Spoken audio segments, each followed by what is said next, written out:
Irmãos, nós vamos abrir a palavra do Senhor na carta de Paulo aos Filipenses, capítulo de número 4, para lermos hoje do verso 21 até o verso de número 23. Enfim, chegamos ao final dessa história. Filipenses 4, do verso 21 ao verso 23.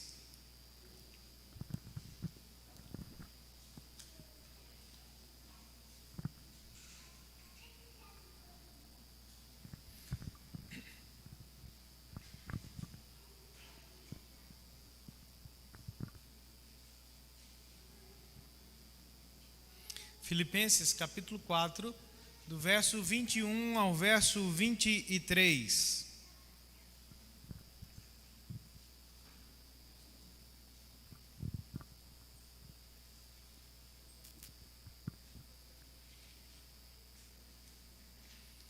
Diz assim a Escritura Sagrada: saudai cada um dos santos em Cristo Jesus. Os irmãos que se acham comigo vos saúdam. Todos os santos vos saúdam, especialmente os da casa de César. A graça do Senhor Jesus Cristo seja com o vosso espírito. Vamos orar mais uma vez. Senhor, nós humildemente nos colocamos diante da Tua presença de forma agradecida pelo privilégio que o Senhor nos concede de adorar o Teu santo nome, de engrandecer o Senhor, de reconhecer a Tua presença gloriosa nas nossas vidas, e mais ainda, quando estamos juntos, de reconhecer que o Senhor está no nosso meio e que no nosso meio o Senhor ordena a vida, a bênção do Senhor para todo sempre. Obrigado, Deus, pela comunhão do Teu povo.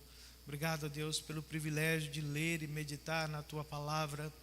Pedimos ao Teu Espírito Santo que ilumine as nossas mentes e os nossos corações nessa noite, a fim de que entendamos a Tua palavra e que por meio do Teu Espírito essa palavra seja transformada em vida nas nossas vidas para a glória do Teu santo nome. É o que oramos agradecidos no nome santo de Jesus. Amém. Eu sempre tenho dito para vocês, usado aqui algumas ilustrações em alguns sermões a respeito daquela fantástica obra escrita pelo autor inglês J.R.R. Tolkien, O Senhor dos Anéis. E Tolkien sempre fez questão de deixar claro para os seus leitores, para aqueles que o inquiriam, que a sua obra não era uma alegoria a respeito de temas cristãos. Ele sempre deixou claro que o fundamento da sua obra era o cristianismo, que os seus personagens, que o enredo, que tudo aquilo que ele escreveu de forma tão magistral tinha como pano de fundo a sua fé em Cristo Jesus, como alguém comprometido com o cristianismo, um homem praticante da sua fé. Foi por causa disso que ele teve uma influência muito grande, em um outro autor cristão, também conhecido e apreciado por nós, C.S. Lewis, Foi alguém cujo pensamento e cuja fé foi moldada pela instrumentalidade de Tolkien. Quem teve a oportunidade de ler os seus livros ou ver os filmes baseados na sua obra, conseguem fazer essas conexões com o Evangelho. Eu me lembro que quando o primeiro livro de Tolkien foi adaptado para o cinema, sobre o título A Sociedade do Anel, contava a história de uma união inusitada, uma reunião improvável de um grupo de pessoas, homens, elfos, anões, hobbits, que nada tinham em comum, a não ser um único propósito que os unia, que era destruir o mal, simbolizado pelo anel do poder. E aquela história se desenvolve com essa tônica. uma sociedade, uma unidade, uma comunidade que vive por meio desse grande propósito.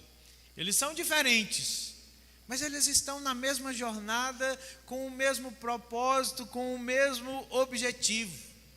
E naquela chamada, para o cinema, do lançamento do primeiro filme, havia uma coisa muito interessante, que era um letreiro, as palavras utilizadas para chamar a nossa atenção no filme, que dizia o seguinte: olha, o destino o escolheu, o mal o cercará, mas uma comunidade o protegerá. Falava da história, daquele portador do anel, que se não fosse a comunidade por trás, a comunidade que o apoiava, ele jamais seria ou teria condições de levar adiante a missão que recebeu para desempenhar. Tolkien dizia que tudo isso foi inspirado no Evangelho, que o fundo da sua obra está claro naquilo que ele cria das Escrituras. É interessante quando nós chegamos ao final dessa carta de Paulo aos Filipenses, na conclusão da sua epístola àquela igreja amada, que Paulo está aqui relembrando estas coisas para a vida daquela comunidade e para a igreja de forma geral. Essas não são apenas palavras comuns de saudações dos seus colaboradores. Ainda que Paulo tenha sempre inserido esse tipo de saudações em todas as suas cartas, Paulo não escreve porque tem que escrever. Há um propósito que o mantém firme na sua labuta pela vida da igreja. Ele não escreve apenas por si mesmo, mas ele escreve por todos os crentes que estão com ele, onde quer que ele esteja. E se vocês olharem, se lembrarem, na carta dos Filipenses especificamente, Paulo começou essa carta falando sobre graça, sobre os santos que estavam em Filipos, elogiando a graça de Deus no capítulo 1, versos 1 e 2. E agora ele termina a sua carta da mesma forma, falando sobre essa mesma graça, falando sobre a vida dos crentes como santos. E por que ele faz isso? Porque ele deseja oferecer-nos um belo e extraordinário quadro da natureza e da vida da igreja cristã. Ele deseja que nós entendamos o que é a descrição dessa comunidade de pessoas que foi criada pelo Evangelho, dessa comunidade que se reúne para adorar a Deus, para viver do seu Evangelho. Uma comunidade vibrante, uma comunidade poderosa, uma comunidade que entende a vontade de Deus. No Novo Testamento, isso é ser igreja. É uma comunidade que vive em comunhão, que vive em uma atmosfera de intimidade, de amor. Que é importante, irmãos, porque nós precisamos recapturar este quadro que o apóstolo Paulo nos oferece sobre a natureza da igreja, sobre a vida da igreja. E Paulo está encerrando essa carta a essa igreja amada, relembrando justamente essas coisas tão essenciais sobre a vida dessa comunidade formada pelo Evangelho. E a primeira coisa que ele nos diz, nos lembrando disso, é que a igreja, como comunidade, ela é feita de gente que foi separada pelo Evangelho para viver em santidade para a glória de Deus. Olhe para o verso 21 e o verso 22 do texto. Paulo diz assim: saudai cada um dos santos em Cristo Jesus. Os irmãos que se acham comigo vos saúdam. Todos os santos vos saúdam. Paulo descreve a igreja como a comunhão dos santos, E essa palavra santo que ele utiliza para descrever os cristãos é a sua palavra predileta sobre a vida cristã. Por 60 vezes nas suas cartas, Paulo usa a palavra santo para descrever a vida cristã. E essa palavra para ele tem um significado, porque ele diz assim, olha, santo não é alguém que, na nossa concepção comum, né, do entendimento, foi alguém que é especial na vida que tem com Deus, como nós somos educados na cultura que temos, de que santos são pessoas especiais. Paulo diz assim, não, santos são as pessoas comuns do Evangelho, porque todos são santos. Não importa a cidade em que os cristãos vivem, não importa o país aonde eles estão, todos os crentes se parecem. Sabe por quê? Porque eles são, todos eles, santos em Cristo Jesus por causa do Evangelho. Eles são o povo que foi separado do mundo pelo próprio Deus, para serem alvo do amor, do favor especial de Deus. Eles são um povo que foram chamados pelo Evangelho para viver com essa natureza. E porque esse povo do Senhor foi separado por Deus com esse propósito, chamado para fora do mundo, pelo próprio Deus marcado, pelo próprio Deus, né, chamado em um interesse especial. Não importa onde eles estão, eles são o mesmo povo. E Paulo diz isso aos crentes, olha, cada um dos santos em Cristo Jesus sejam aí saudados, recebam a nossa saudação. Os irmãos, os santos que se acham comigo aqui em Roma, saúdam vocês, santos de Filipenses. Todos os santos vos saúdam. Que expressão, né, poderosa essa que o apóstolo Paulo usa para descrever a natureza da igreja. Nós somos um povo santo. Me lembro que, lendo uma história, diz que uma criança que foi criada em uma dessas igrejas que tem vitrais, né, que retratam a vida dos santos, do Evangelho, e uma série de coisas do Novo Testamento, um dia ouviu o seu pastor perguntando a ela na escola dominical, perguntando às pessoas, o que é um santo? E o menino então levantou a mão rapidamente e falou assim, eu, pastor. E aí o pastor diz assim, diga, o que é que você pensa sobre o santo? Ele diz assim, um santo é alguém por meio de quem a luz do céu entra nas nossas vidas. Era a imagem que ele tinha da igreja.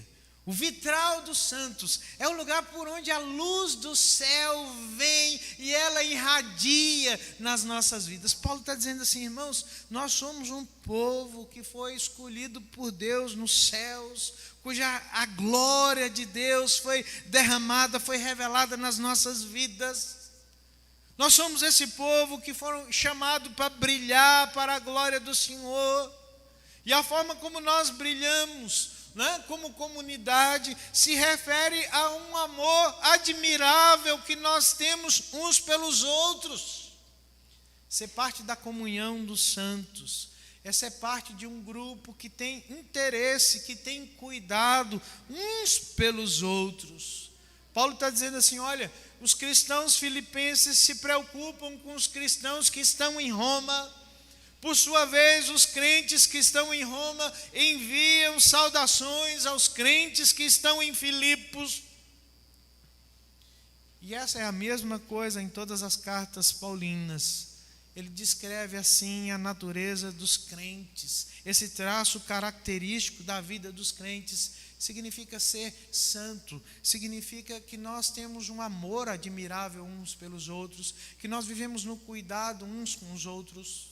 Nós vimos aqui a semana passada, quando o apóstolo Paulo expressou a sua gratidão pela vida dos crentes em Filipos, porque ele diz assim, olha, vocês me socorreram na hora que eu mais precisava, eu não pedi nada, mas vocês se lembraram de mim. É isso que os santos fazem, é isso que os santos vivem, Eles se ocupam das dificuldades uns dos outros. O que sobressai na nossa natureza é o interesse, é o cuidado que nós precisamos ter pela vida uns dos outros, irmãos. É por isso que nós precisamos, à medida que compreendemos a palavra do Senhor, submeter-nos a um teste, né, que averigua a nossa condição como crentes. Nós precisamos constantemente nos perguntar: temos um interesse especial pela vida uns dos outros? Temos preocupação, né, em ouvir sobre os outros cristãos? Temos preocupação, né, com os sofrimentos de outros crentes em outras partes do mundo? O que as necessidades dos santos que estão, por exemplo, na Ucrânia e na Rússia, tem a ver com as nossas necessidades que estamos aqui em Piuí, longe da guerra e longe de tudo? Tudo a ver, porque o apóstolo Paulo diz assim: não importa se nós estamos aqui ou se nós estamos lá, nós somos um único povo, nós somos a comunhão dos santos. E os santos são aqueles que se preocupam uns com os outros, que se interessam pelo cuidado uns dos outros. Eles dizem assim para os crentes: olha, os crentes daqui saúdam vocês, porque sabem que vocês se preocuparam com a minha condição e com a condição dos crentes aqui. A comunidade formada pelo Evangelho, a comunhão dos santos, é a comunhão de gente que foi separada pelo Evangelho de Cristo Jesus para viver de forma diferente, para viver em santidade, para a glória do Senhor. Essa é a primeira coisa que o texto das Escrituras nos diz. Segunda coisa que Paulo deseja comunicar aos nossos corações como um quadro descritivo dessa vida da comunidade, é que a igreja, ela é composta de gente que foi separada pelo Evangelho para servir a causa do Evangelho. Verso de número 22, na segunda parte, Paulo diz assim: especialmente vos saúdam os santos da casa de César. Todos os santos vos saúdam, mas especialmente os que são da casa de César. Paulo diz que havia santos na casa de César, que aqueles crentes compostos, né, de um grupo de convertidos, né, altamente improvável, pessoas que faziam parte do Império Romano. Ele não está falando sobre a família direta de César, mas está fazendo referência aos funcionários públicos, aos escravos, a ex-escravos que trabalhavam na corte do imperador. E muito provavelmente fazendo referência a elementos da guarda pretoriana que o vigiam, que o guardam noite e dia e que foram alcançados pelo Evangelho. E Paulo diz assim: olha, mesmo nos cantos mais íntimos, nos lugares mais improváveis do império, o Evangelho está marcando o seu território e a palavra de Deus está avançando. Esses novos crentes da casa de César são troféus da graça salvadora de Deus. Eles estão na casa de César, mas eles fazem parte de uma família muito maior. Eles fazem parte da família dos santos, eles fazem parte da família da fé, eles servem no palácio de César, mas na realidade, a obediência deles se dá a um trono muito maior do que o trono de César. Percebam como é ser igreja? Porque o apóstolo Paulo diz assim: o Evangelho nos separa do mundo para que nós sejamos santos, mas o Evangelho não nos retira do mundo, o Evangelho nos devolve ao mundo para servir o mundo. Às vezes nos lugares mais impossíveis, mais improváveis, que o Evangelho faça sentido, faça significado. Imagine só, havia povo do rei na casa do imperador. Quem esperaria encontrar membros da igreja do Senhor Jesus Cristo na casa de César? Naquela casa imperial, sujeita à vida com tantas questões que caracterizavam o mundo daqueles dias. Vamos nos lembrar que o César, que se senta sobre o trono de Roma, na ocasião em que Paulo escreveu essa carta, é um dos piores homens da história. Um homem chamado Nero, que daqui a alguns anos vai ser responsável pela morte de muitos crentes fiéis. Mas é na casa desse homem que Paulo diz assim: no lugar onde nós menos esperaríamos encontrar servos de Cristo, que o Evangelho está fazendo algo maravilhoso, quase inacreditável. E olha que Paulo sabia que isso era possível, porque ele, Paulo, é o testemunho do que é improvável no Evangelho. Quem imaginou que Paulo, o perseguidor dos crentes, o homem que arruinava a igreja do Senhor Jesus Cristo, se tornaria o campeão da fé? Mas isso é o Evangelho, isso é pertencer à comunidade do Evangelho. Dr. Martin Lloyd Jones conta de uma das experiências que ele teve ouvindo a respeito dessa natureza improvável do Evangelho, e daquilo que o Evangelho pode fazer. Quando ele soube pelo testemunho de um pregador na Inglaterra que uma igreja cristã se formara dentro das prisões alemãs com ex-agentes da famigerada SS nazista. Aqueles que faziam parte da polícia secreta de Hitler, pessoas que foram aprisionadas pelos seus atos de aberração, de pavor no meio do mundo. Eram pessoas que estavam sendo convertidas ao Evangelho, que se arrependiam dos seus atos nefastos. Quem esperaria que o Evangelho lançasse as suas raízes, que o Evangelho pudesse produzir algo assim na vida dessas pessoas? Mas isso é o Evangelho. Paulo diz: olha, existem santos na casa de César. Isso deveria nos lembrar, irmãos, que nós nunca poderíamos considerar alguém sem esperança do ponto de vista do Evangelho. Nós não podemos olhar para determinadas pessoas, nós não podemos olhar para determinadas situações e dizer assim: olha, essas são situações impossíveis para o Evangelho, porque o Evangelho não conhece limites.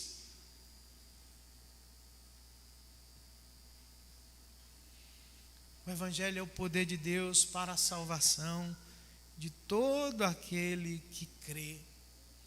E a Bíblia está nos dizendo que não há nenhuma necessidade que o Evangelho não possa contemplar, não há nada que o Evangelho não possa transformar. Mas ela está também nos dizendo que nós não podemos esperar circunstâncias ou condições especiais e favoráveis para sermos crentes. Vocês se lembram que a semana passada o apóstolo Paulo diz assim: olha, eu aprendi a viver contente em toda e qualquer situação. Em outras palavras, Paulo está dizendo assim: olha, eu não espero condições melhores para ser crente. Eu não espero ventos melhores para continuar servindo ao Senhor, porque eu aprendi a ser crente em toda e qualquer situação. E ele está dizendo assim: olha, há santos na casa de César. Nós não podemos esperar condições melhores, situações melhores para servirmos a Deus, para crermos em Deus, para confiarmos em Deus. Aquelas pessoas pertenciam à casa de César, eram servos, escravos, eram oficiais de alta graduação na casa do imperador. mas o evangelho havia se assenhorado do coração dessas pessoas, e lá estavam elas dando testemunho da vida cristã, dando testemunho do evangelho de Cristo. E hoje entre nós há tantos santos na casa de César, né? Que eu considero aquelas pessoas que têm a difícil missão de servir em lugares difíceis também. Pessoas que estão nas escolas, professores, crentes, num mundo, né, aterrorizante como é o nosso mundo. O Rogério estava me contando aqui essa semana, né, da visita dos Gideões internacionais aqui da nossa igreja, num dos colégios da nossa cidade, né, como é assustador o quadro das nossas escolas. Como é desafiador para aqueles que são crentes, santos na casa de César. Como são para os médicos, para os enfermeiros, para os funcionários públicos. São irmãos nossos que estão na mesma condição que Neemias um dia esteve, que Esté também esteve, que Daniel e os seus amigos estiveram. Pessoas que foram chamadas para servir a Deus, confrontados por perigos excepcionais. Não era fácil servir nesse contexto. Mas sabe qual era o maior perigo que aqueles crentes da casa de César enfrentavam? Não era o próprio César, Nero, mas era o perigo de se envergonhar do evangelho. Não é? Como tantos fazem. Às vezes nós somos colocados em situações para servir a causa de Cristo, mas nós temos vergonha do evangelho de Cristo, temos vergonha da nossa condição como servos de Cristo. Às vezes é o perigo, irmãos, de fazer concessões à fé cristã, seja por ambição, seja por um desejo de sucesso.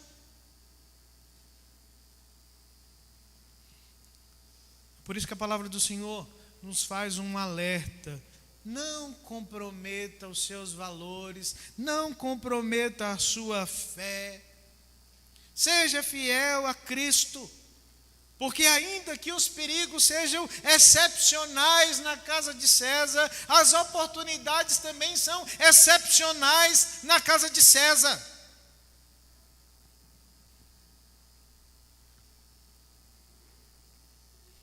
Pouco tempo depois que o apóstolo Paulo escreveu as suas cartas, o grande teste de fé que os crentes enfrentavam era uma pequena declaração: Cristo é Senhor ou César é Senhor? E sabem por onde é que as coisas começavam? Pela casa do imperador. Os primeiros a declarar a sua lealdade ao imperador eram seus funcionários, aqueles que trabalhavam para o império.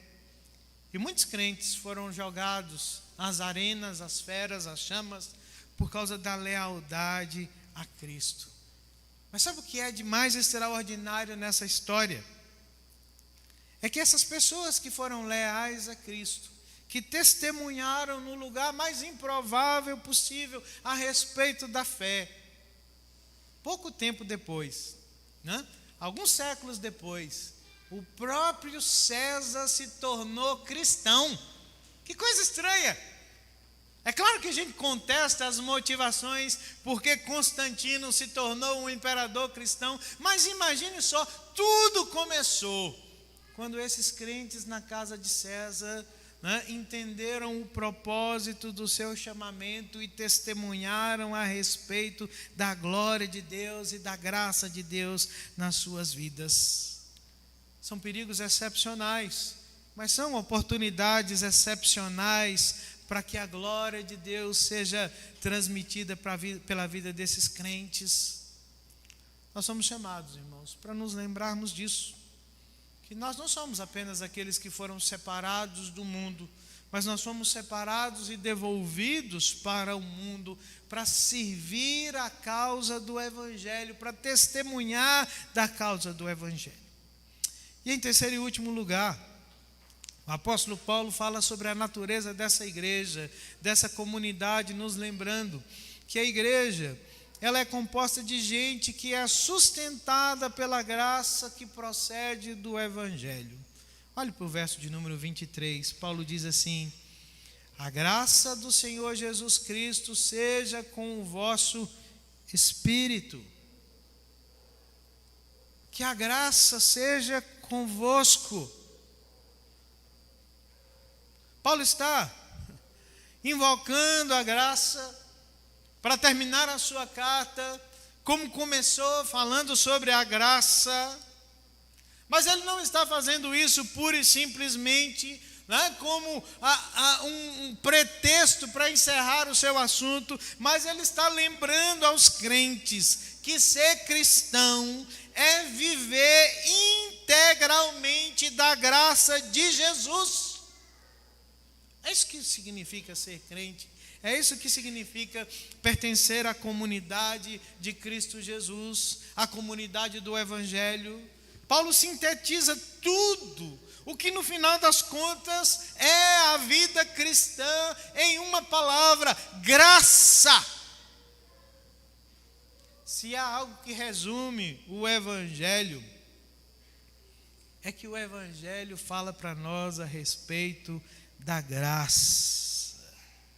É por isso que não poderia haver uma oração mais abrangente, uma oração mais abençoadora que ele podia fazer em favor daqueles crentes, que não invocar a graça de Jesus sobre a sua vida. Porque quando nós pensamos na graça, irmãos, o que é a graça? Nós temos uma definição básica, né, como crentes reformados que nos diz que graça é favor imerecido. Mas quando nós consideramos nessa palavra, na natureza dessa expressão, o que vem à nossa mente, o nosso coração, é que graça, irmãos, é algo que brota espontaneamente no coração de Deus. É algo que parte de Deus, algo que nós sabemos que nós não merecemos. Graça é Deus olhando para nós e nos abençoando, apesar do que nós somos. E esse é o princípio de todo o Evangelho. Deus um dia olhou para nós e resolveu nos salvar pela graça em Cristo Jesus. Paulo diz: olha, pela graça sois salvos, e isso não vem de vós, é dom de Deus. Mas o que ele está dizendo para os crentes é que a graça não é só o princípio da nossa salvação, mas ela é também a continuação da nossa salvação. Ela constitui toda a base da nossa perseverança na fé. Nós não podemos, irmãos, viver sem a graça. Nós não podemos existir como comunidade sem a graça, porque é a graça que nos fortalece, é a graça que nos sustenta.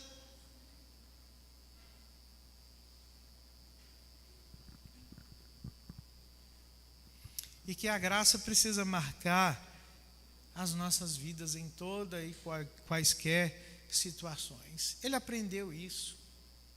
Ele diz assim: olha, eu aprendi. E se nós olharmos para um outro texto de Paulo, no qual ele descreve a natureza da graça na vida humana, na sua segunda carta aos Coríntios, no capítulo 12, no verso de número 9, Paulo diz assim: olha, por 3 vezes eu pedi ao Senhor que tirasse o espinho da minha carne, e por 3 vezes eu ouvi do Senhor a mesma coisa. O que foi? A minha graça te basta. Paulo diz que ele aprendeu que a graça precisa marcar a vida cristã, que nós precisamos da graça agindo nas nossas vidas, porque é a graça que nos sustenta quando a vida nos fere. O espinho na carne, não importa o que ele seja, né? Às vezes nós nos preocupamos tanto em descobrir do que se trata o espinho na carne de Paulo, e nós nos esquecemos da parte fundamental, que o espinho é aquilo que fere a vida do apóstolo.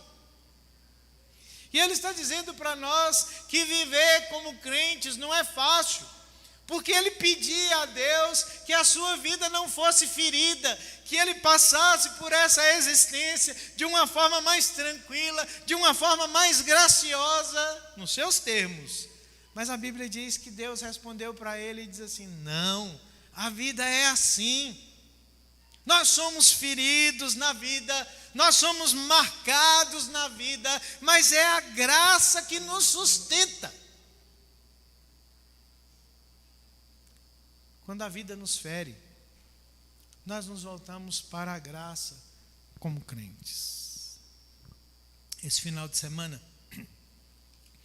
a igreja, que é considerada a igreja mãe das nossas igrejas lá na nossa região, na Bahia, está completando 117 anos de organização, nesse final de semana. E enquanto eu estava vendo as chamadas lá para os cultos, eu me lembrei de algo que a minha avó me contou sobre essa história. Ela me contou a respeito da experiência de fé da avó dela, a avó da minha avó, que quando ela, uma mulher ainda muito jovem, perdeu um marido, né, e que a deixou com um rebanho de filhos para criar, filhos pequenos, numa situação muito terrível, né, vivendo naquelas caatingas, vivendo naquele sertão inóspito, uma situação desoladora. Ela foi ferida pela vida. O marido morreu jovem, era o único sustento da casa, da família. Mas foi naqueles dias que ela experimentou a maior dor da sua vida, que ela encontrou a maior alegria da sua existência. Porque ela encontrou o Evangelho. E há 117 anos, lá estava ela, uma viúva, com os seus filhos, participando da organização da igreja, porque encontrou graça no Evangelho quando foi ferida pela vida. E é assim. Paulo diz que é assim que a graça se manifesta na vida dos crentes. Quando a vida nos fere, nós precisamos da graça. Quando a vida não é como nós gostaríamos que ela fosse, nós precisamos da graça. E a graça só procede de uma fonte, é do Evangelho. É por isso que nós precisamos do Evangelho sempre. É tão estranho como muitas vezes nós encontramos pessoas que não entenderam nada sobre o Evangelho, porque elas acham que experimentar a graça é experimentar esse favor imerecido, né, de Deus nas suas vidas, que as salvaram em um determinado momento. Mas essas pessoas não progridem na graça. Essas pessoas não experimentam a graça na continuidade da sua experiência com Deus. Elas permanecem ainda nos seus pequenos pecados, achando graça na vida sem graça. E nós encontramos pessoas assim, pessoas que são crentes, mas que se alegram com seus pecados, que continuam com a sua linguagem torpe, que continuam com os seus negócios errados, mas elas creram no Evangelho. Mas elas se esquecem, queridos, que o Evangelho diz para nós que a graça, ela é imprescindível na nossa vida, porque é a graça que nos sustenta como parte do povo de Deus, como parte da igreja. Nunca haverá um tempo que nós não precisaremos da graça de Deus, nem mesmo nos céus. Se você olhar para a carta, para o Apocalipse, você vai ver quantas canções estão ali sendo cantadas pelos salvos, pelos crentes na glória, mas ainda lá eles estão enfatizando a graça de Deus, eles estão lembrando da graça de Deus, que se lá estão, é por causa da graça de Deus. Porque a graça não é só do começo, mas a graça é do fim. Tudo é pela graça na vida do povo de Deus. Quando eu estava retornando para o Evangelho como filho de crente que não era crente, eu me lembro que um dia na minha igreja eu ouvi algo sendo cantado sobre a graça de Deus que eu jamais esqueci. Era uma canção do Asaf Borba chamada Foi Graça. E eu tenho a letra aqui dela, não vou cantar para não espantar os irmãos, pode ficar tranquilo, né? Mas eu queria lembrar a letra que me impactou sobre a graça de Deus, para confirmar aquilo que eu acabei de dizer para vocês sobre a necessidade que nós temos continuamente da graça de Deus. O autor diz assim: quando terminar essa vida e lá no céu eu chegar, haverá uma multidão de irmãos esperando para me abraçar, e perguntarão a uma voz, voltados para mim: ó, conta-nos, irmão, como você venceu e chegou aqui. E falarei e cantarei de Jesus que me salvou, que por este pecador a si mesmo se entregou.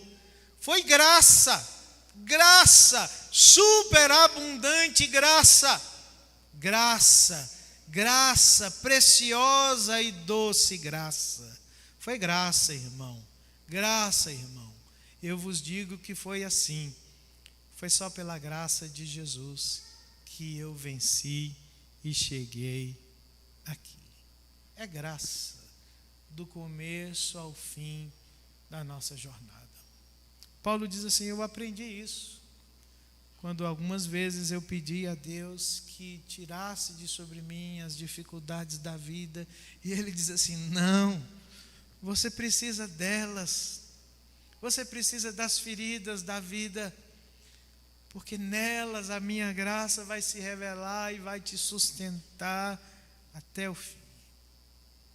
É esquecer comunidade, irmãos. Nós somos aqueles que somos o povo sustentados pela graça de Deus.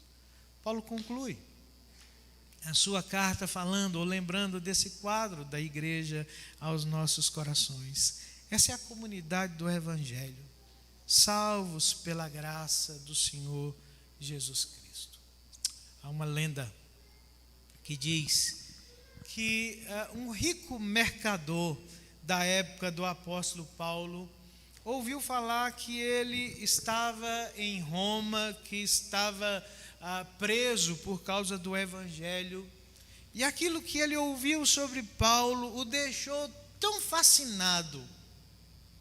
Ele não era crente, mas ele ficou tão fascinado com aquilo que ele ouviu a respeito de Paulo, que ele decidiu visitá-lo em Roma. Marcando a sua viagem para Roma, ele entrou em contato com Timóteo e marcou uma visita a Paulo. E quando aquele homem chegou ao lugar onde Paulo estava preso, guardado pela guarda pretoriana, ele ficou assombrado, porque ele viu Paulo velho e frágil. Viu um homem marcado pelo tempo, pelas lutas, pelas dificuldades, mas ao mesmo tempo ele viu a força, a serenidade, o magnetismo daquele homem que confiava em Cristo em tudo na sua vida. E ele então conversou com o apóstolo Paulo por algum tempo e depois foi embora. Quando ele estava saindo da casa, ele se voltou para Timóteo e perguntou a Timóteo: qual é o segredo do poder desse homem? Eu nunca vi algo parecido antes na minha vida. Qual é o segredo disso tudo? E Timóteo respondeu para ele: você não descobriu? Você não entendeu? Você não adivinhou? Paulo está apaixonado. Diz assim: Apaixonado? Como? Timóteo diz assim: sim, Paulo está apaixonado por Cristo e pelo seu evangelho. E aquele homem ficou parado, mais confuso ainda, e perguntou a Timóteo: é isso? É só isso? Timóteo sorriu e respondeu para ele: sim, não é só isso, é tudo isso. Cristo e o seu evangelho. Nós só somos crentes por causa de Cristo e do seu evangelho. Nós só somos santos por causa de Cristo e do seu evangelho. Nós só somos servos por causa de Cristo e do seu evangelho. Nós só somos sustentados pela graça por causa de Cristo e do seu evangelho. Não é só isso. É tudo isso que significa ser parte da comunidade do evangelho. Vamos ficar de pé?